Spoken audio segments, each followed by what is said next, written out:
Asociación de Pensamiento Penal y a la Asociación de Derecho Administrativo. Son dos instituciones muy queridas y la verdad que me pone muy feliz poder estar compartiendo con ustedes y haber sido invitado a esta exposición.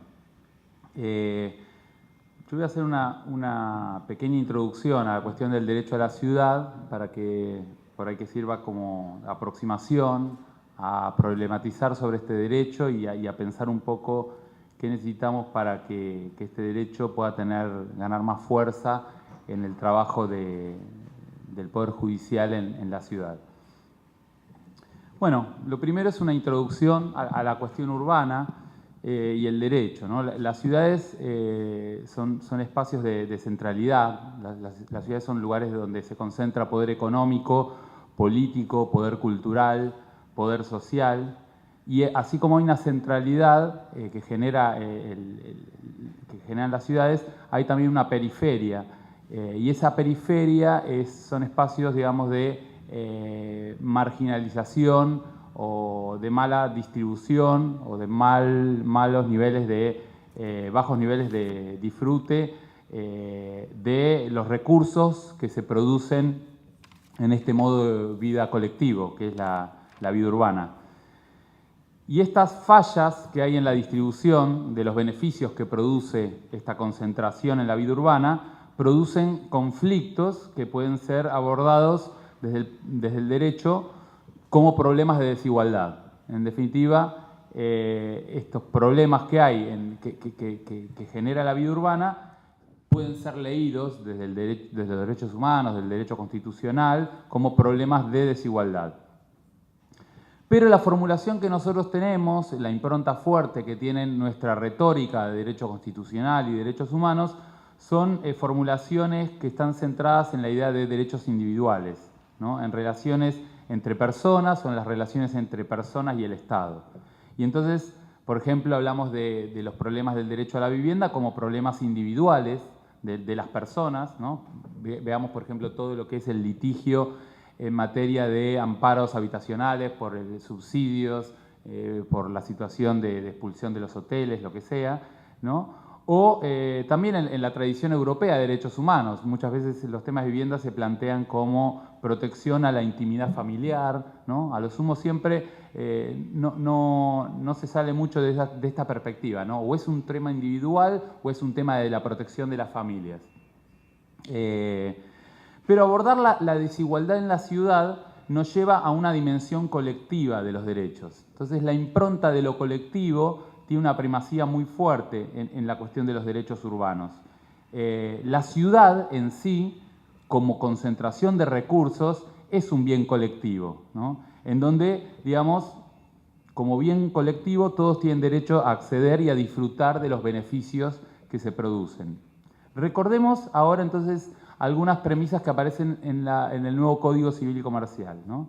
El artículo 14 dice: la ley no ampara el ejercicio abusivo de derechos individuales cuando pueden afectar el ambiente y a los derechos de incidencia colectiva en general.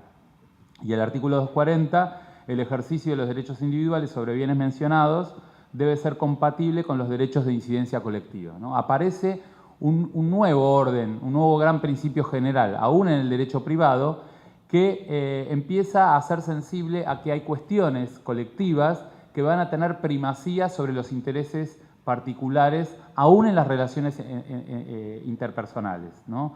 Como las que rigen el derecho privado.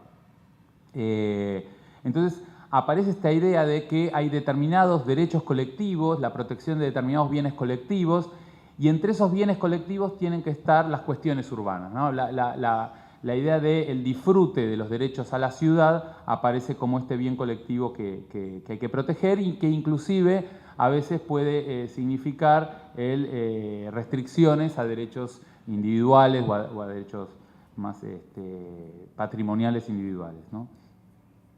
Y en definitiva lo que buscamos cuando hablamos de derecho a la ciudad es, digamos, todos los que buscamos la realización de la justicia social, buscamos la realización de esta justicia social aplicada a un territorio, a un espacio, ¿no? Lo cierto es que nosotros desde el ámbito jurídico no hemos hecho mucho por construir una definición de justicia social espacial, de justicia social urbana. Y han sido otras disciplinas las que han aportado elaboraciones teóricas sobre esta idea.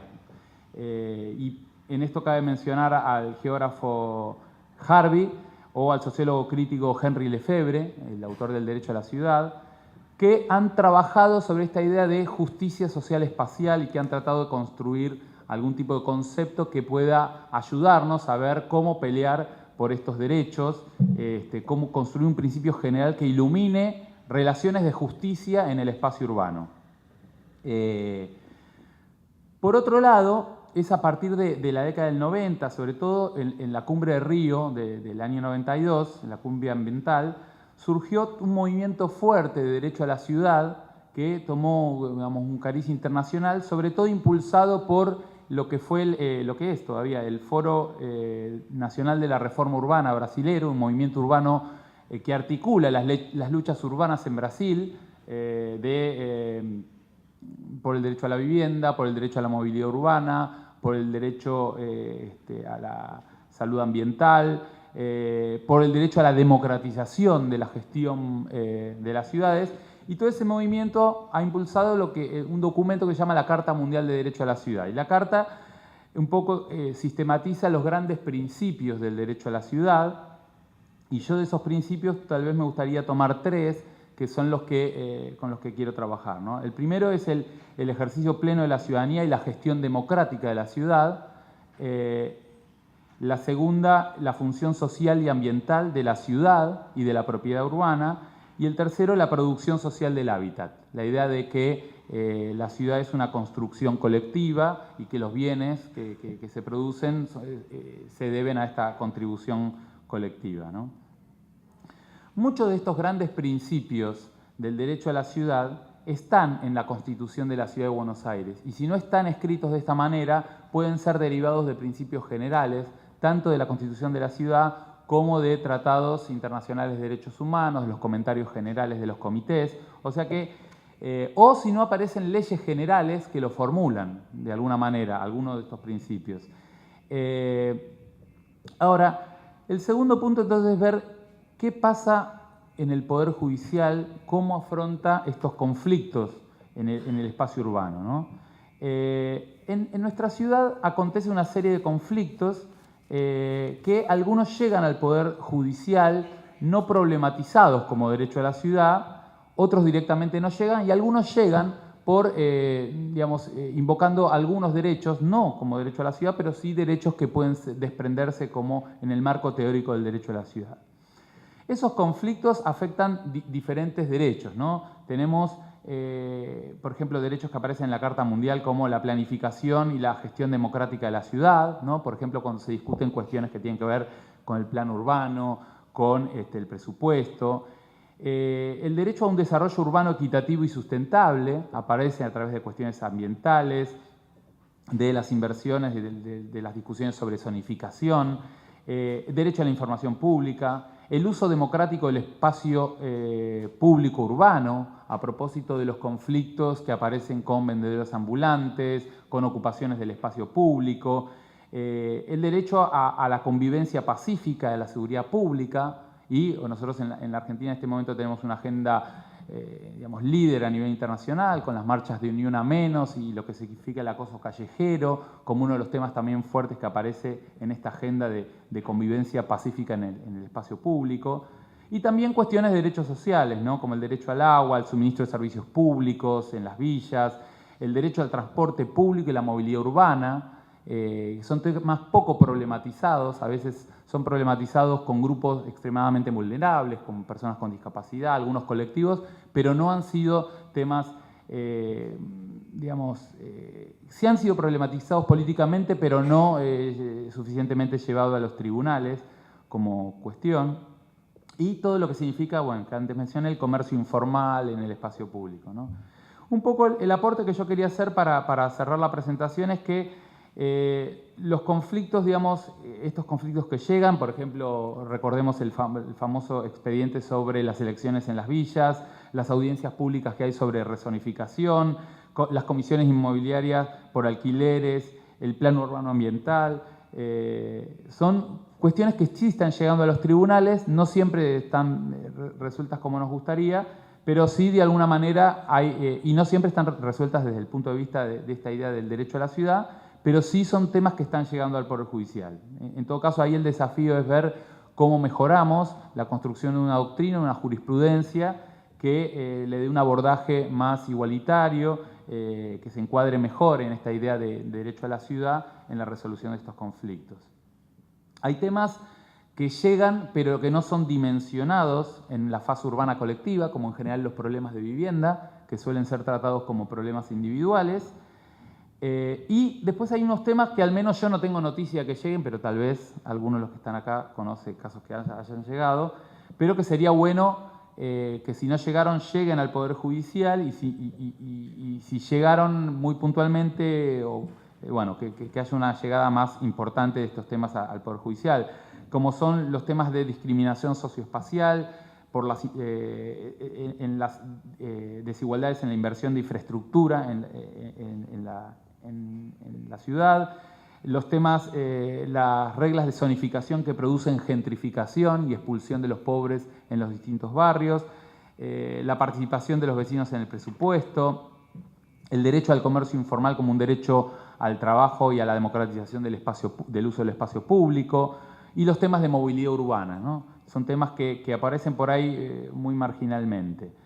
Pero para eso, para llevar a una agenda más fuerte de litigio en materia de derecho a la ciudad, pienso que por un lado necesitamos una doctrina, renovar la doctrina que hay en el campo del derecho administrativo y penal sobre estos temas.